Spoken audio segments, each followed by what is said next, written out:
Rangers fans, welcome to Liberty Blue, the essential New York Rangers podcast powered by Believe Network. I'm Andrew Chelney, that's Nick Zeraris, and Nick, it is that time of the year. We do division previews, starting with the Pacific. It's important to get your brain wrapped around this. I know for a lot of us, the summer is a time to kind of zone out, especially once we get past free agency. There's not a lot going on. You know, the specter of a McDavid extension kind of hangs over the season, but we're still like 2 weeks away from people actually starting to talk about who's making what teams are poised to make leaps. But guys are going to start showing up in the next week or two back to where their team is. Some teams do informal stuff. Some teams we're coming first day for testing, and then we'll start on the ice the next day. But this is to start getting your brain wrapped around the fact we're going to have NHL hockey in about a month from now. The second week of October, the 7th, whatever it is, the Rangers open up against the Penguins. But to start things out, we're going to start out west and work our way back east. And this Pacific Division has had the last two Western Conference champions. The Oilers have represented the West in the Stanley Cup Final each of the last 2 years. Vegas, recent Stanley Cup champion not that long ago. Teams like Vancouver and Calgary, who very easily could go the positive way or the negative way, swing back around. You have Anaheim and San Jose, who both keep saying the right things, that we want to start making progress, but very quickly, 2-year plans become 5-year plans, and very quickly you start to look a little dumb. And starting things out, we come to the San Jose Sharks, who have slowly but surely assembled an okay group of veterans around their two blue chip guys in Celebrini and Will Smith. And the one simple question I have for the Sharks, and we'll do it the official way. So last year they went 20, 50, and 12. They had 50 standings points. That was 13 and a half under their total. This year, the preseason over under is 70 and a half. The very simple question for the Sharks is, does anybody other than Macklin, Celebrini, and Will Smith have a pulse? Do any of the defensemen they've drafted? Does Askarov? They have assembled an okay group, but we as Ranger fans can attest, it doesn't matter how many lottery tickets you buy. No guarantee that you're actually going to win the lottery, no matter how many of them you do have. See, I don't think the Sharks are going to be that bad. 52 points is abominable, comically low. And first of all, I don't see them being that bad again. And genuinely, I think they're going to leapfrog a team. Like, they're going to have 75, 77, 80 points, because you can't be that bad for that many years in a row. I think, Celebrini is going to be better. Will Smith's going to be better. I think Askarov is going to be an actual goalie for them, because they haven't had one in about 15 years. Like, they genuinely haven't had a starting goalie in a long time. And Askarov, from all accounts, is going to be somebody that can actually stop pucks for them for the once, which is a nice change of pace out in San Jose. So, by virtue of that, and also some of their other young guys coming in and, maybe some games under their belt and getting a taste of NHL hockey and just getting better acclimated with everything, there's no way they finish that badly again. And I don't think they finish last in the division. I do think they leapfrog somebody, and we'll get to them in a minute, but they're not going to make the playoffs, but they're not going to be the worst team in the league next year. I can pretty confidently say that. They have enough talent where that shouldn't be in the cards. I think you look at, say, Chicago, who is very much in the same boat of they keep saying all the right things, but not actually making any actual progress.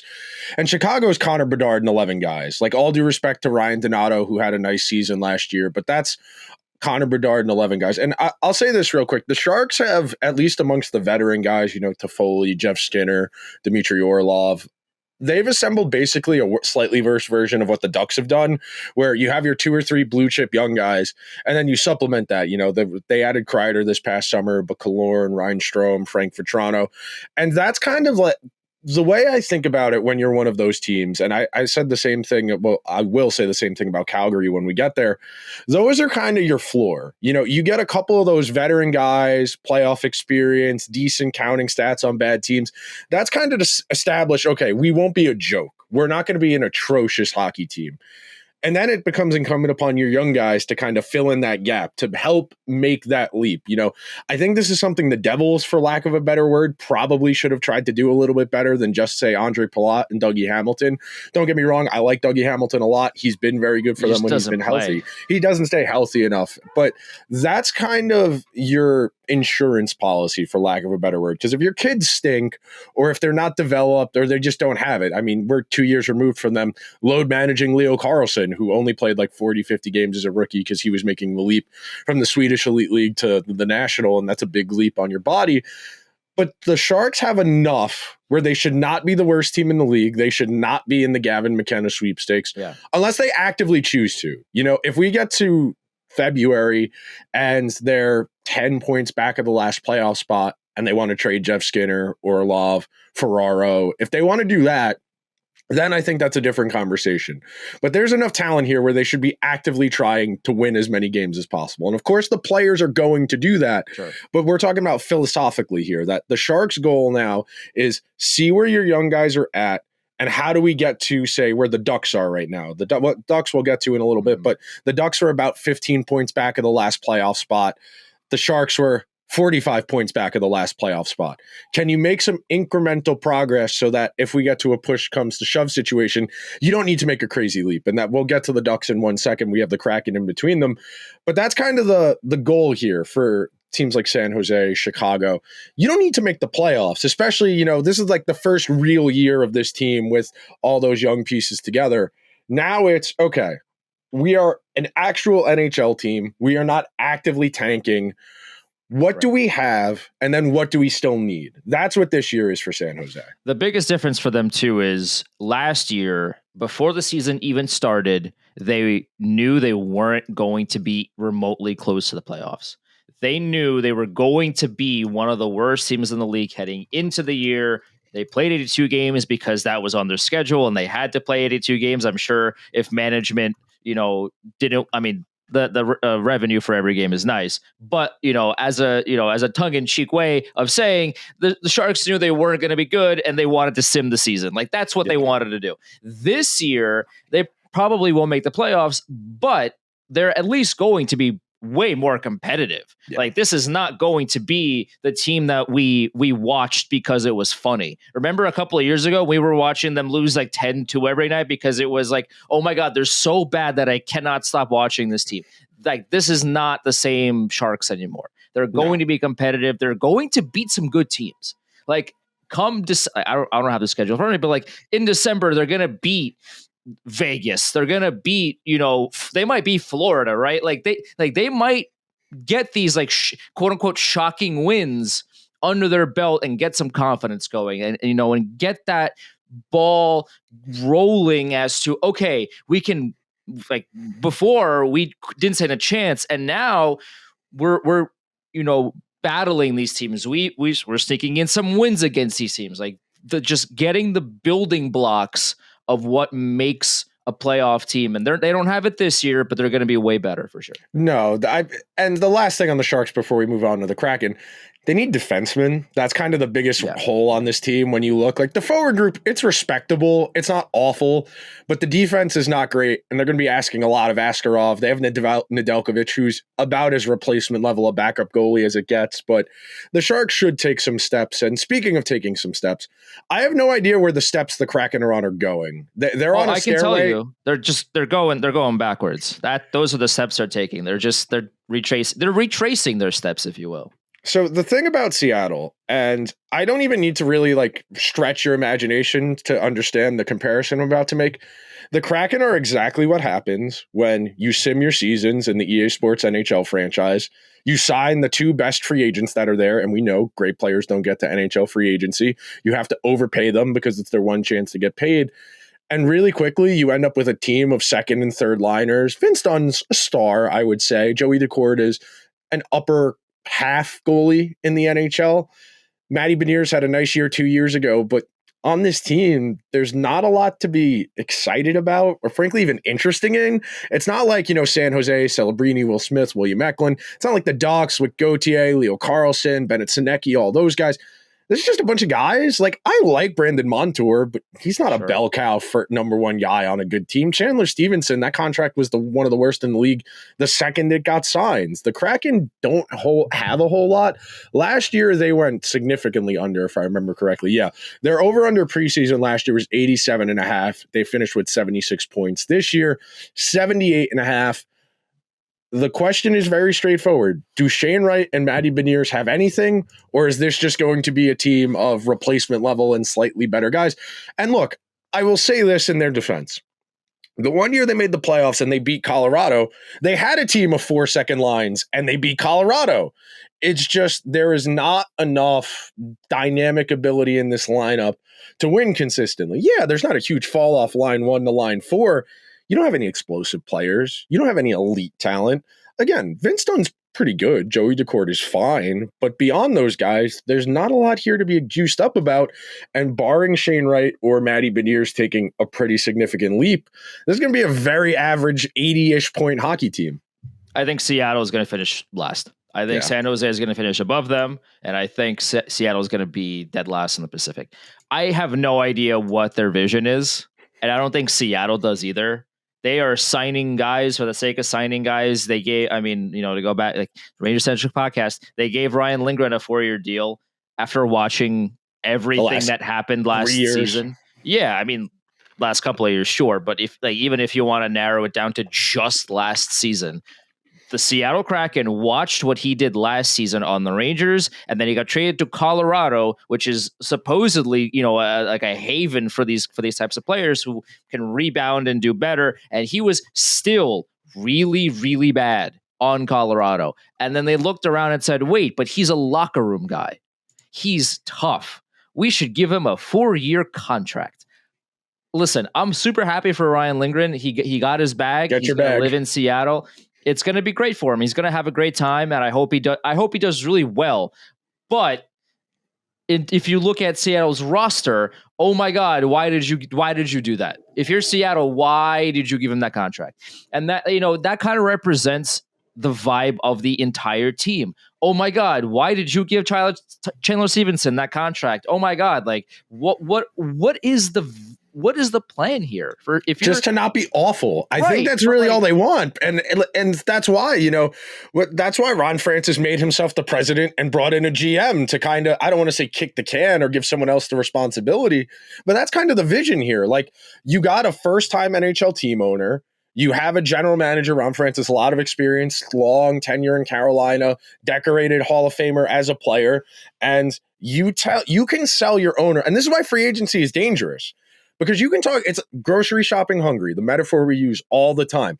You sign Chandler Stevenson, you get to go to your owner, Jerry Bruckheimer, and say, we signed the guy, he won a Stanley Cup in Vegas, he's going to play the game the right way, he forechecks, he's got intensity, and everybody only thinks of the upside, like the lottery ticket metaphor. You don't think you're going to lose the lottery when you buy a Powerball ticket. You don't think you're not going to get the job when you apply for a job. And that's kind of how the Kraken have assembled this entire roster is, of course it's going to work out. There's no problems here.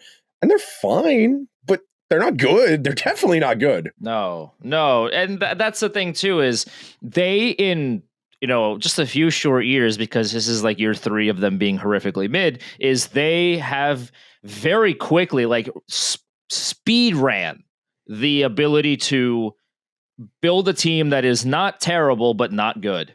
Like that when the conferences were 1-8 and the top 8 would make the conference or the playoffs every year, right? You didn't want to be in that 9-12 hole of not good enough to make the playoffs, but not bad enough to really tank for, one of the best players in the draft. And the Kraken the past couple of years have been that team in that hole where they just refuse to change and continue to try their own method, which hasn't worked, continues to not work, and it won't work this year. It hilariously might work in the way of, they might be one of the worst teams in the league, because of just how, there's good stuff here for sure, and I don't think they're gonna, have 52 standings points like San Jose did last year. I think they're better than that.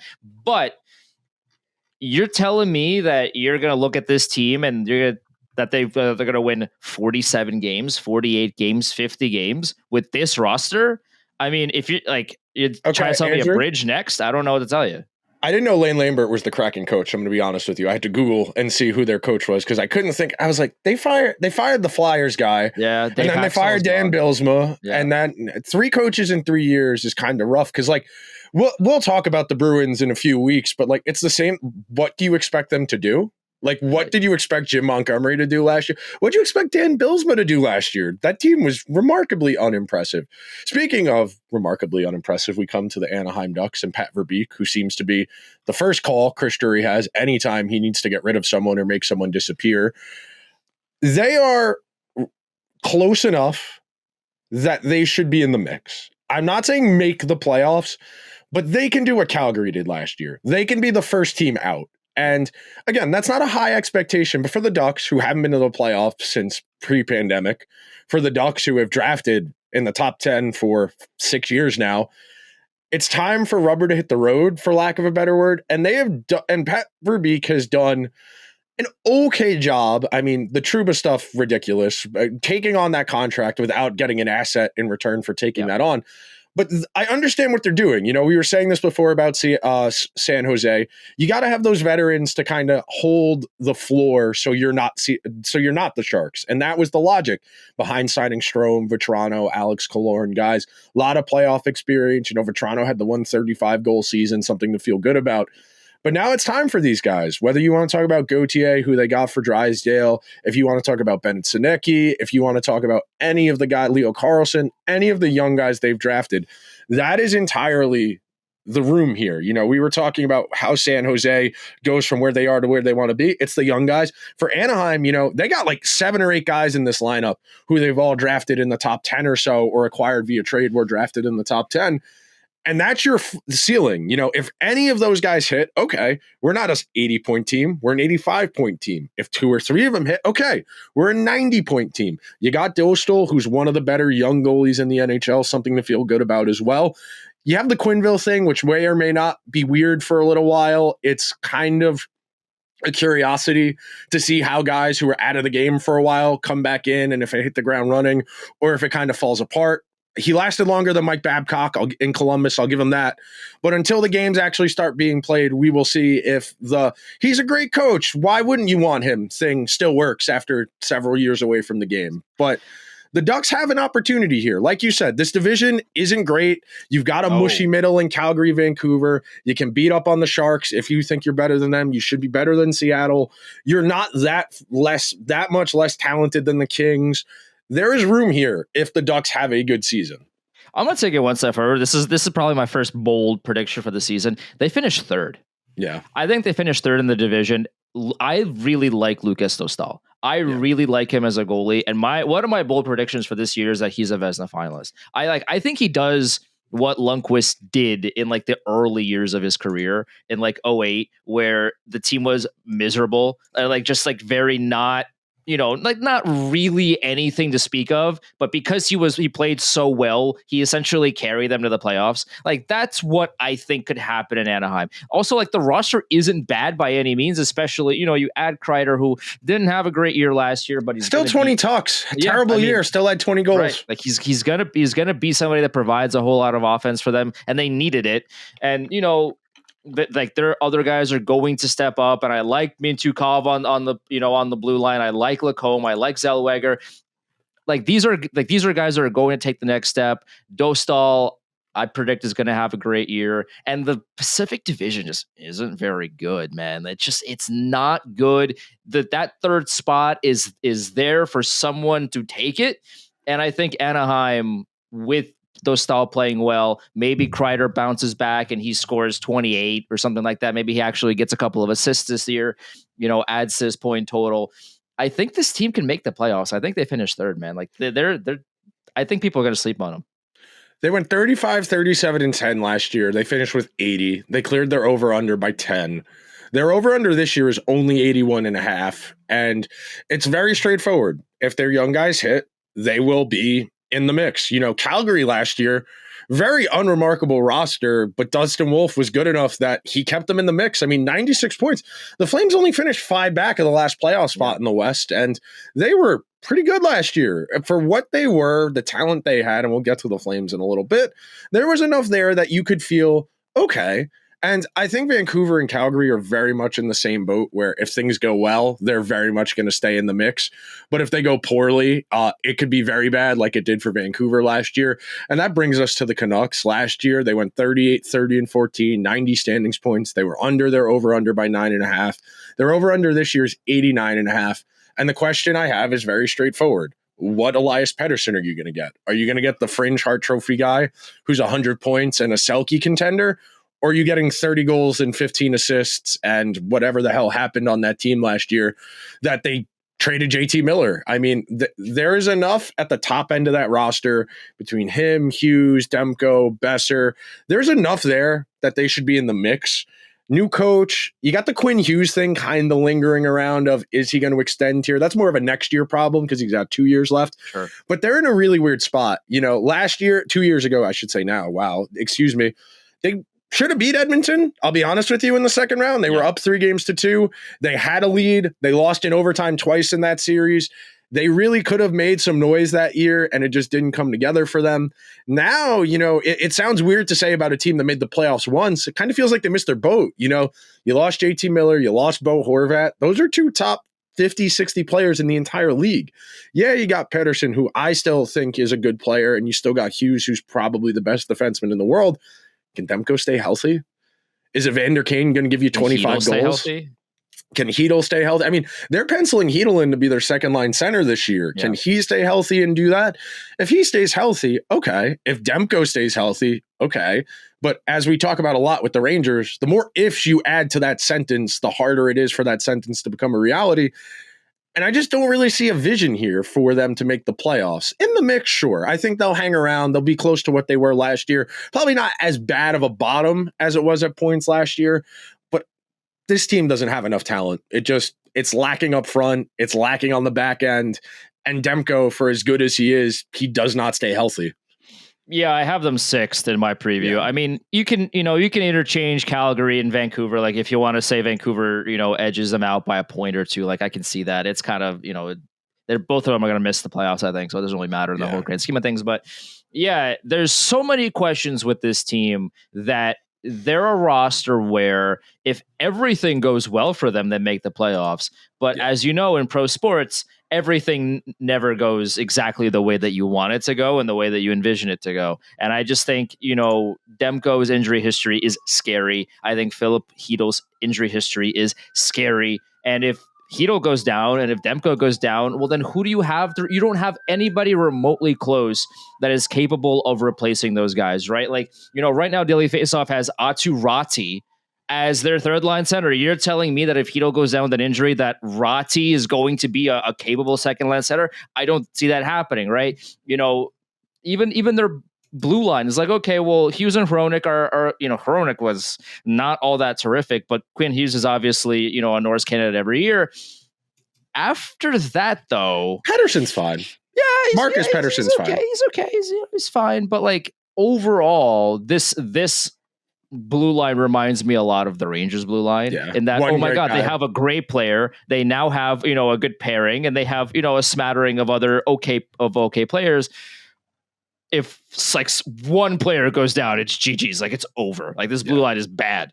And, you could say that about a lot of teams, but Vancouver specifically, extremely top heavy. They are a team that everything needs to go right for them. And, they need, like Kiefer Sherwood to have 45 points, and they need like Teddy Bluger to score 30 points. And like, they need these guys to step up and they need multiple guys to step up and kind of overachieve in order to just make the playoffs, which doesn't bode well for most teams. So I have them missing because of that. And they have a rookie head coach, someone who's never been a coach at the NHL level before, which is just another variable to add on to this mix. So it's not easy there. And that's a weird organization. I mean, they've drafted really well at points. Hughes is the best defenseman in the world for my money. Demko they found a little bit later in the draft. Besser has been a really solid pro for a long time. But then they do weird things. Why'd you trade for Evander Kane and not get an asset? Like the Oilers just wanted to get rid of him. You took their full contract for no reason. You didn't have to do that. No, that was a weird one for sure. Speaking of weird ones, last year, a very pleasant story. The Calgary Flames massively overachieved. They hit 96 points last year. Their preseason over-under was 80.5. This year, they're coming in with a total of 84.5. And the question is very simple. Does anybody want to help out Dustin Wolf? It's really that straightforward. Yep. There is enough talent here where they should be a decent team. You know, Kadri had a decent season for them last year. You still got Blake Coleman kicking around. You still got Backlund. Huberdeau put together his first decent season since getting to Calgary. You've got the Rasmus Andersson thing lingering. Where are you going to trade him or are you going to keep him? And I think that's really kind of your inflection point. I think if they trade Rasmus Andersson, that's telling you they're shifting towards looking towards that Dustin Wolf core of guys as opposed to the Kadri, Huberdeau, Coleman, and Backlund group who have been here for a while now, who are a little bit older, a little bit more expensive. They drafted Coronado a couple years ago. He had a decent season for them last year. They've drafted high. They accumulated a ton of assets over the last 2 years, all the guys they've traded away. The Farabee and the Farabee trade, kind of weird. I like Farabee and Frost, but they don't really fit the window for the Flames. So, like, if they're trying to make the playoffs this year, sure, I get why you would do that. And, well, this is more of a conversation for the Kings, you know. Is there a point to making the playoffs if you know you're going to lose in the first round? For Calgary, I think it is, just because most of that team, especially the younger guys, just don't have that experience. And whatever that new next group is going to be when they open that new arena a couple years from now, that needs to be the priority. It can't really be about Kadri, Huberdeau, Weegar, Andersson anymore, because they missed the boat, you know. 3 years ago, 4 years ago, whatever it was, the year they had 110 points, Kachuk, Lindholm, and Johnny Gaudreau all had 90 plus 100 points. They very easily could have beaten Edmonton if they held it together in that second round, but it entirely fell apart on them. And very similarly to the conversation we're going to have about the Rangers, the Bruins, the one we just had about the Canucks, the Flames probably missed their boat. They're another team. I mean, I have them fifth right now in my predictions. They're a team that, Dustin Wolf is great. He's really, I mean, he carried the hell out of that team last year, and I expect much of the same is going to happen this year. Is anyone going to help him out? Does anyone want to play defense in front of him? Does anyone want to score goals for him so he doesn't have to win every game 1-0? Like, is there, they got to 96 points with a negative goal differential, which is nearly impossible to do. I mean, they nearly made the playoffs by never scoring any goals. Like, that's how dry their offense was. And they literally relied on Dustin Wolf to drag them to the finish line in a lot of these games. And the roster didn't really change that much from last year. So, well, if you had a bunch of problems last year that you knew were problems and you never fixed at all, okay, well then what exactly do you expect is going to happen this year when you're repeating the same experiment again and hoping for different results? That's the definition of fill in the blank insanity. Thank you very much. Thank you for playing. Thank you for listening. Right. So, like, this team, they've got some good players in there. I love Dustin Wolf a lot, and he's going to be tremendous for them again. But as a team, you look at this roster and you say, okay, well, they were mid last year. This is the same team. Well, if they were already mid, and they were mid, and they overachieved, they were mid, you're going to expect that again? I don't see it. No, and speaking to what you had said about them not scoring enough, that's the peril of not having any dynamic players. Like, they have good players, but when you don't have your splash players, your guys who can make things happen for you outside of structure, plays that other guys can't, it just becomes a very lunch pail mentality for offense. And, like, you get a ton of zone time, you control possession, that's great and all. But if you need to string together 10 passes on a cycle to get one shot on goal, you don't have a very efficient offense. And that's been the Flames' issue for a few years now, where they have the puck a ton, but they don't do a lot. They don't get the puck to dangerous areas because they lack those high-end players who are capable of making those individual plays. And that's not a knock. Kadri, Weegar, Andersson are all really good players. Rasmus Andersson gets traded to a better team. He could be a number 1A on a really good team. He could do the Ryan McDonough in Tampa Bay role. He could do the Shea Theodore role in Vegas. I know Anderson is kind of trying to lobby his way to Vegas, which is very funny in some way. But when you think about where they're at, They have a GM and a coach who are linked together, two guys who are new to the job, new to their respective jobs. You have a core that's largely holdovers from the previous regime where Brad Treliving kind of looked at it, said, okay, I know I'm not getting my job again, so I'm not really going to solve these problems. And they're not going to be bad by any means. Like if Wolf continues to be a fringe Vezina guy, they can absolutely hang around. But their entire flexibility and like their range of outcomes is wholly contingent on someone like a Matt Coronado or a Igor Sharangovich or a Connor Zary. It's somebody you're not expecting hitting another ceiling. Because like you said, they have plenty of guys, but none of them are special. None of them are elite. And when you don't have that, it becomes hard to win on a consistent basis. And to their credit, like you said, they almost made the playoffs last year. Nobody expected anything from them, and they put together a decent season. How do you follow that up? How do you make that not a fluke? With the same team. With the exact same team, more or less. Right. Full season. Oh, sorry. Go ahead. No. Go ahead. I was going to say, if you like Frost and Farabee that much and you think maybe they're the extra juice you needed, you didn't have in the first half of the season, sure. I mean, they have a pretty solid top nine. You know, there's not a huge fall off from line 1 to line 3. So if you're really that, and like, I obviously, you know, Frost and Farabee, you know, 40, 50 point guys in Philly, slightly lower in the lineup, probably slightly lower point totals. There's a world where this works. There's a world where they're the last team in out of the West. You know, the Blues didn't get going until February last year, and they made the playoffs. It won't take a lot. I mean, 100-ish points kind of is a lot relative to where the East is, but it won't take a lot in actual practice because of the bottom half of the West, where you got Nashville, Chicago, San Jose, Seattle. You know, there are enough teams here that everybody kind of stays in the mix. You know, Gary Bettman talks about parity. Well, no, every team is mediocre, so they all take turns beating each other. It's not that the league is more competitive than ever. It's that we've diluted the talent pool, and there are 20 teams that all have no chance to win the Stanley Cup, but they all take turns beating each other, and that's what keeps the standings clustered.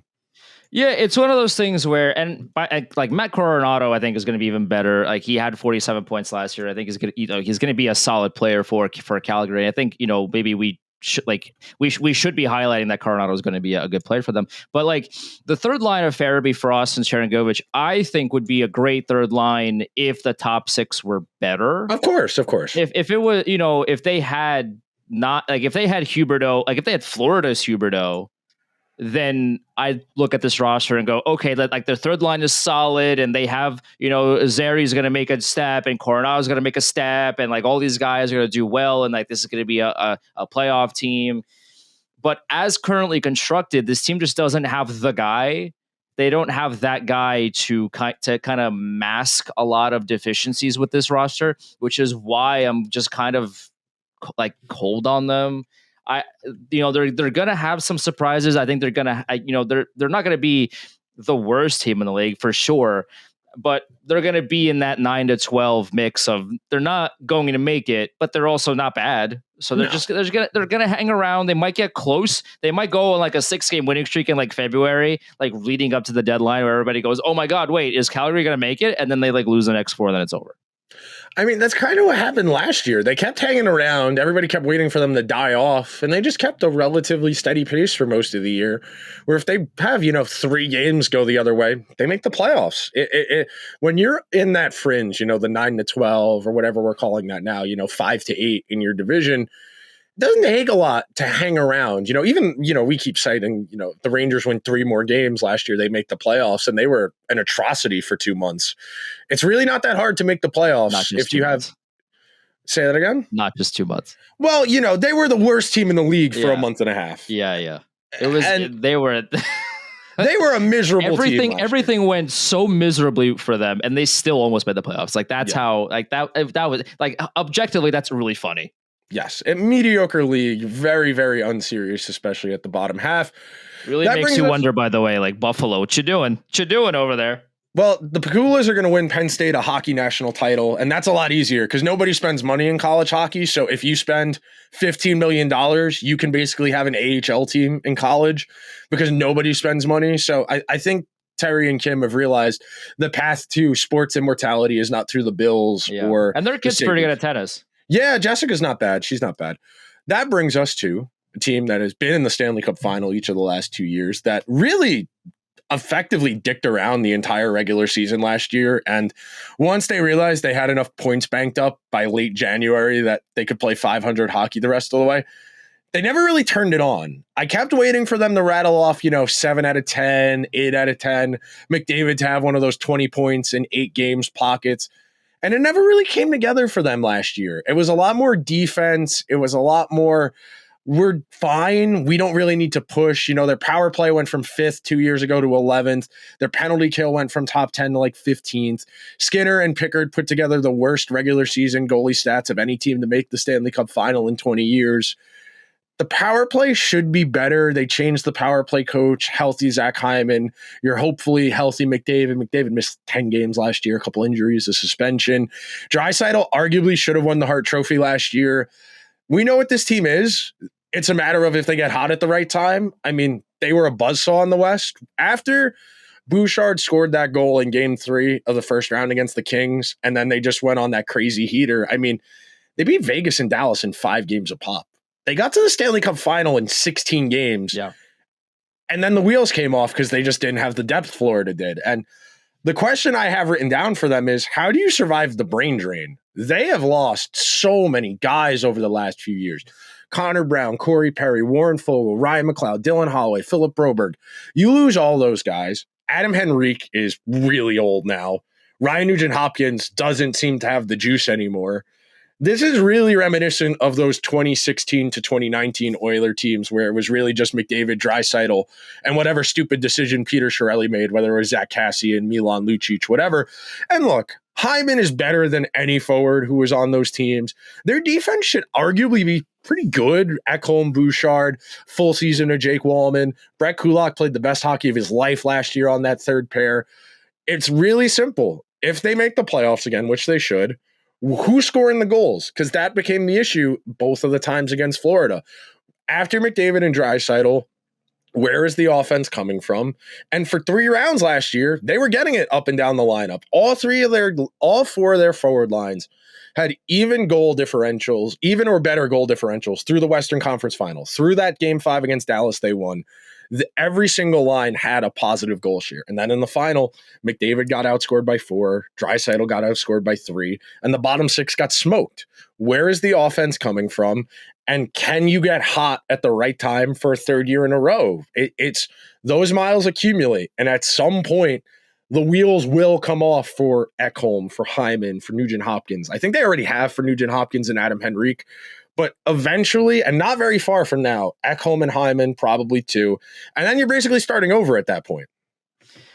The biggest X factor for Edmonton is Isaac Howard, which is a kind of a crazy sentence to say on a team that has McDavid and Draisaitl and all these guys on it. But everybody seems to be really high on this guy. Daily Faceoff has him on the first line already. Hasn't played an NHL game, but he's already on the first line with McDavid and Hyman.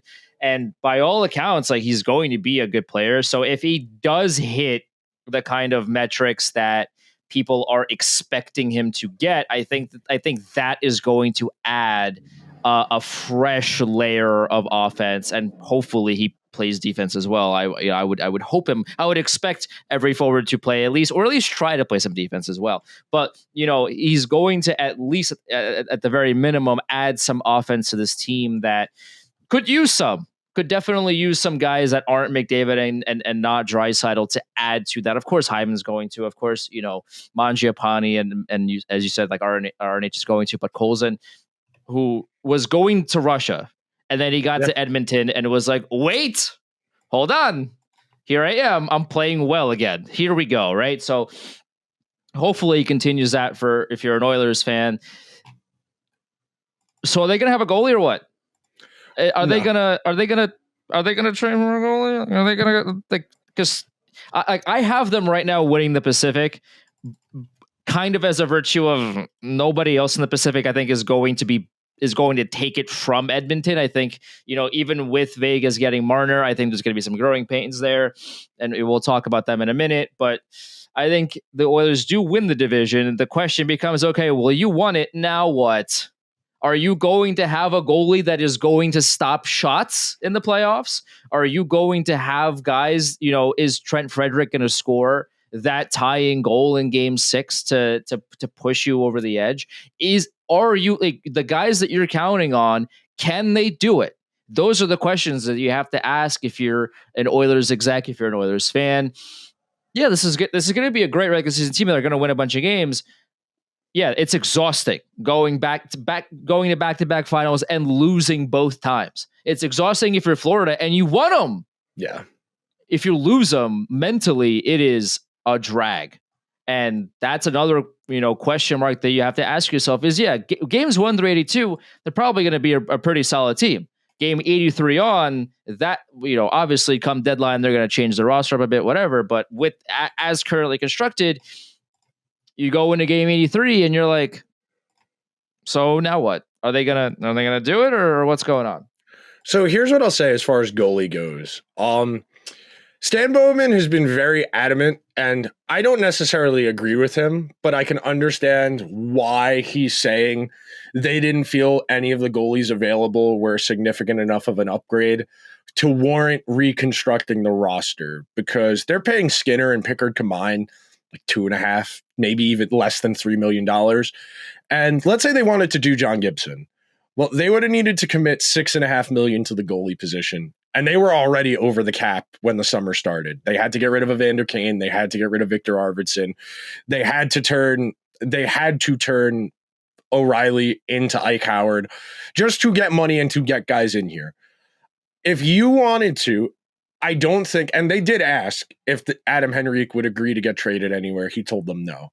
That's the difference. And look, we can debate the warrants of having a good fourth line center versus a marginally better goalie. I wish they would have gotten involved on someone like an Alex Lyon or even an Ilya Samsonov, just someone who has shown a pulse lately in the NHL. Like Pickard, and I've said this a lot, and people, why do you bring...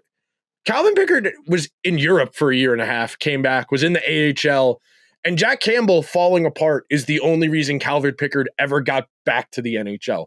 And look, it's a nice career to hang around in the NHL 10, 15 years. The only time in his life Pickard has ever started more than 30 games was the 1 year in Colorado. They made the playoffs, and he was pretty bad in the playoffs. So they are really boxed in. The pipe dream I have long discussed is, can you get one of the 2 Buffalo goalies?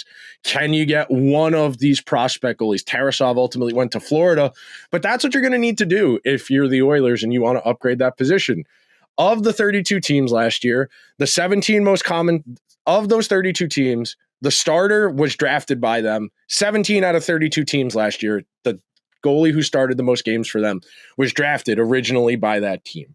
This is the hardest position in the sport to get right. You only dress one at a time. There are not 32 good goalies to go around.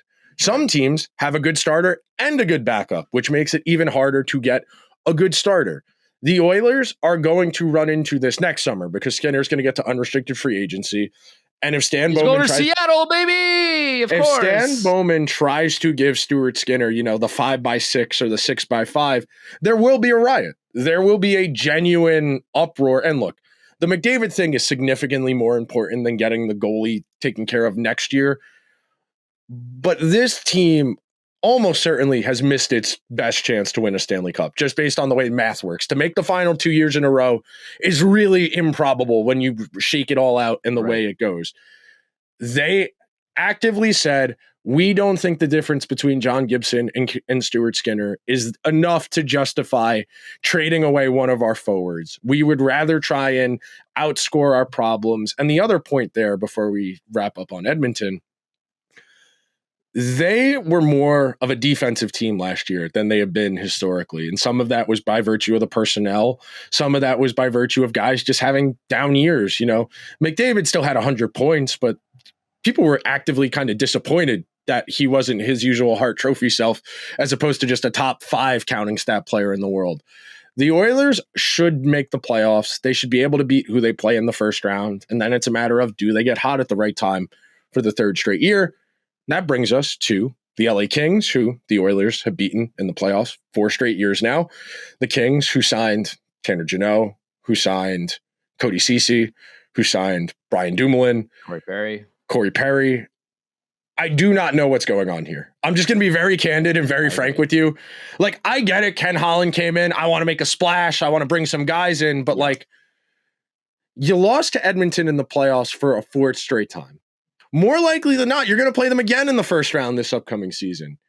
You have not done anything to meaningfully close the gap. Last year, the Kings in that first round series were effectively down to 8 or 9 forwards. They were not using their fourth line at all.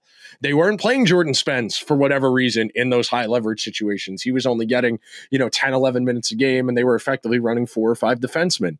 Have you closed the gap enough that you think you can hang with Edmonton? And look, I'll give the Kings credit. They gave the Oilers a genuine scare those first 2 games in the first round last year. And then that review happened, and then it was all over. And then they pushed the chips in on the goalie interference and were very much wrong, and that swung the entire series. The Kings are a solid regular season team. This might be the last dance for Kopitar. Doughty's not getting any younger. Sounds like it based on those comments that he made on that podcast. Yeah. It sounds like it's last dance time for Kopitar. That's a decent team. They will make the playoffs. Maybe they avoid Edmonton and that changes their fortune to some degree. But I don't think anyone expects anything from this group. I mean, they're a great defensive team. They don't score enough. Their goaltending situation is fine. Their team defense is very good, even if their individual defensive personnel isn't great. But the signings are kind of funky. Everyone's kind of old other than Quentin Byfield. And look, I love Fiala. I love Adrian Kempe. I think Kempe is one of the most underrated players in the league. Deneau is still playing at a pretty high level. There's plenty to like here on this roster. It's just when you compare it to Vegas, to Edmonton, Colorado, Dallas, Winnipeg, even Minnesota, they're maybe the 7th best team in the West, and they're almost certainly a first-round exit for the 5th year in a row. That's a hard place to be. And look, they haven't won a playoff series since they won the Stanley Cup 11 years ago. It's been a long time for this group, and it's probably over. Just straight up, it is probably over. It's funny, and if you're watching this, you saw this. Like I smiled very, pretty hard when you said they might face Edmonton again. Yeah, they will, because I have Edmonton winning the division. I have LA making the playoffs in 4th place. So that will be the matchup again. I have LA Edmonton again in the first round, and Edmonton winning again. Like, this is a team that actively got worse. Yes. From last season. The Cody Ceci contract is hilarious. Like, objectively, one of the most hilarious signings in the entire league. It's bad when, even the insiders that are usually very positive about everybody in the entire league have nothing positive to say about a player on the ice, right? Like, the conversation always starts with good locker room guy or tough guy. Never, like, we talked about this before, when you don't start the conversation about Wayne Gretzky talking about how they were a great locker room guy, right? You talk about how they were the greatest player to ever play the game in NHL history. Same thing the same thing goes in reverse. When you have a guy that cannot play hockey like Cody Ceci and you give him a ridiculous contract, the terms that people would use to defend Cody Ceci is good locker room guy and tough and gritty and all these words that don't mean anything, when it comes to actually playing the game of hockey, because they know that Cody Ceci can't defend. They know Brian Dumoulin, Cody Ceci as a pairing might be the funniest pairing in professional sports, let alone hockey, man. Like, this is that pairing is going to be hilarious, and I cannot wait to watch the Kings on ESPN Plus going like, oh my God, Dumoulin and Ceci are on the ice together. This is incredible content from a psychopath's perspective. This is great. If you're not a Kings fan, that's primetime content. But yeah, like, they got worse. Gavrikov left for the Rangers, and they replaced him with Cody Ceci. Like, that's all I got. They're gonna make the playoffs. I think that, like, Darcy Kemper is still gonna be a good goalie, and they have enough talent there that they're going to make the playoffs, barring something crazy. But again, like, I have them playing Edmonton. Are they going to beat Edmonton with this roster with Cody Ceci and Brian Dumoulin as a pairing? Get real. And they gave away Jordan Spence in that very weird trade to Ottawa. And, like, he was probably their best prospect defenseman who they desperately need. Like, I don't know what the next wave of this team looks like. They traded Spence to sign Cody Ceci, guys. Like, what are we doing? I do not see, like, again, I like Byfield, I like Fiala, I like Kempe. That's not a bad 1, 2, 3 for your next wave. Sure. But beyond that, I don't really see a lot here to be excited or optimistic about. The Kings, realistically, they should hit their total. Their preseason over-under is 96.5. Yeah. The last playoff spot in the West was 96 last year. If you think the Kings are going to make the playoffs, they should go over their total for this year. That brings us to the Vegas Golden Knights, who have won the division several years in a row now, who have been one of the best teams in the NHL for a long time since their entry into the NHL, frankly. They've only missed the playoffs one time. And that was the year Jack Eichel didn't play until February because he was getting neck surgery. They have one of the 5 best coaches in the world in Bruce Cassidy. Eichel, Stone, Marner, Shea Theodore. It's pretty good. No Pietrangelo probably hurts them at some point down the road. Yep. But they have done a remarkable job over the years of finding value where there's value to be found. The season they got out of Victor Olofsson last year, Pavel Dorofeyev last year, both gave them 15, 20 goal seasons from guys who were basically dart throws, league minimum type signings.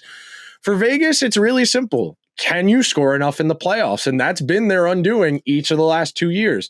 Last year, they scored 28 goals in 11 games, 2.5. They went out in 5 to the Oilers in the second round. The year before, they go 7 games against Dallas. They score 16 goals across 7 games.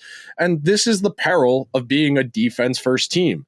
Yes, lights out. I picked the Golden Knights to beat the Oilers in the second round last year because I thought Vegas's defense would be enough to make the Oilers uncomfortable, not score enough, and that would be enough. But when you are so thoroughly committed to defense, and Bruce Cassidy ran into this issue in Boston as well, it's great everybody's bought in on defense. It's integral that everybody is bought in on defense.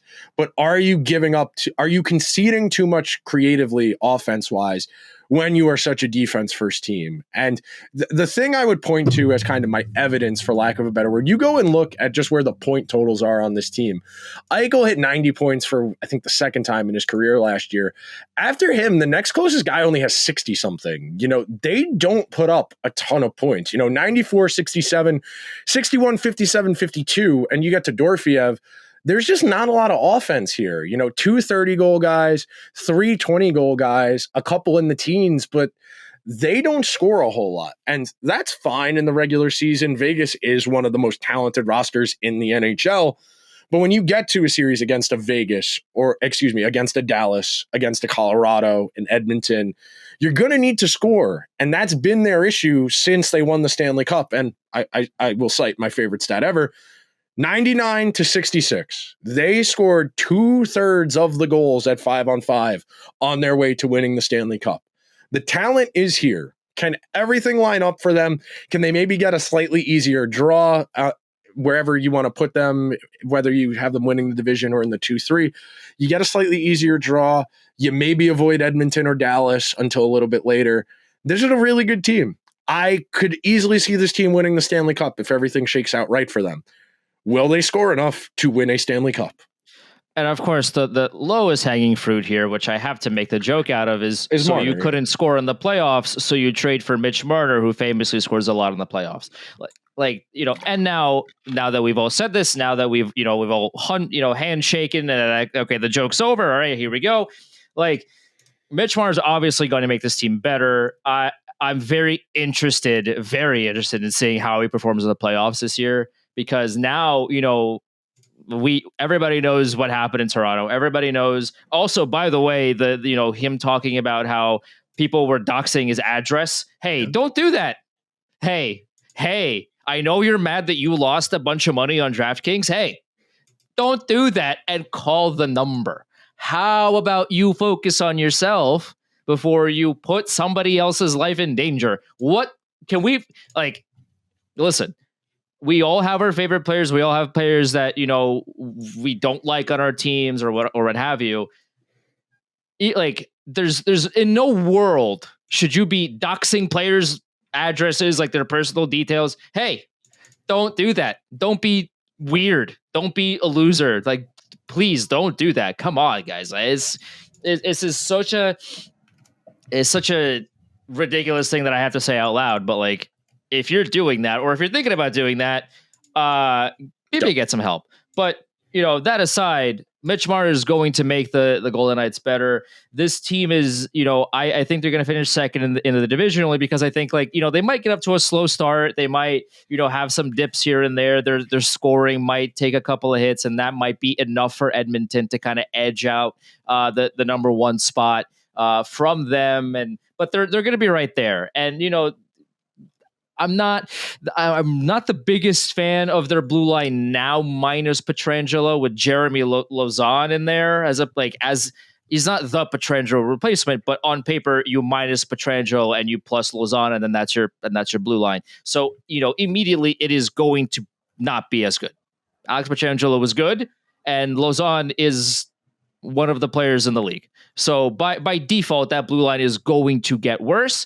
But I think they still have way more than enough. I'm not the biggest fan of Adin Hill. I'm going to be honest, and he's I know fine. He's nothing special. He had that when they won the cup. I mean, he was great. He had a run of a lifetime. Last year, he wasn't very good. He was nothing to write home about.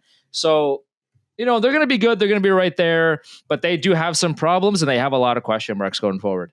Yeah, this division is probably, I would say, the most top heavy of the four because in the Central, even though I think Dallas and Colorado are clearly the two best teams, Minnesota and Winnipeg are still pretty good. In the Metro, Carolina and the Devils are a pretty good one too. If the Rangers bounce back, that's a decent group. But this division, it's there, man. If you're Calgary, Vancouver, Anaheim, if you're Andrew, these guys, it's there. If you want to make the playoffs, if you believe in the Ducks, if you're Andrew, if you think the Ducks are ready, I think it's there. It's there to be taken. If you Dostal might win the Vezina this year, that's how high I am on him. Maybe I'm crazy, but I think he's going to be in the conversation for most of the year. I really have high hopes for this guy. So what I would say to that, and the argument against that, is what's the profile of the guy who usually wins the Vezina? Hellebuck each of the last 2 years, Winnipeg first or second in the division. Ullmark, the Bruins won the President's Trophy. Igor, the Rangers were, I think, the 2 seed in that series against Pittsburgh. Marc-Andre Fleury on Vegas. These are generally teams that are first or second in the division. And as we know, unfortunately, the people who vote on Vezina are the GMs. And what do GMs look at when they're evaluating goalie talent? Wins and losses. And you need to hit a certain threshold. That's the argument against Dostal. But if we're going to go by under the hood, the volume, he's going to have a lot of work to do if the Ducks are a good team. I like their defense on paper, especially the upside guys, the younger pieces. But they need to hit for them to be a good defense. That's kind of the thing there. But no, I agree. Listen, the Ducks going to win 50 games and Dostal is going to win 42 of them. And I don't think it's going to happen. But I think, if you look at level of play, I think Dostal can get to that level where he literally carries them to that third spot in the division. And he might not get the Vezina recognition that some of the other top names are going to get, but I think he's going to be in that, he should at least be in that conversation, and he's probably going to be an underrated goalie by the end of the year, by virtue of he's not top 3 in the Vezina votes, but man, are Anaheim playing really well because of him leading the way. Okay, Andrew, rattle me off your 1 through 8. Number 1 is Edmonton. Number 2 is Vegas. Number 3 is Anaheim. Number 4 is LA. 5 is Calgary. 6 is Vancouver. 7 is San Jose. And 8 is Seattle. Yeah, I'm very similar. I have Vegas, Edmonton, LA. I have Anaheim, then Calgary, Vancouver, San Jose, and then Seattle to round out. This division kind of stinks. It doesn't take a lot. That was my argument for the Oilers last year, just kind of BSing their way through the season, was as long as they beat up on the Ducks and the Sharks, you get so many points. You play those teams 6 times. You play those teams 4 or 5 times, and that's a lot of opportunity there. Even if Ducks are making the playoffs, so you can't beat up on the Ducks anymore. I'm gonna have to mentally reframe my brain around that, because for the last 6 years I've been Chicago, the Ducks, now the Kraken. Yep. Just replace Anaheim with Seattle or Vancouver even. Vancouver very easily could have the wheels fall out from under them this year.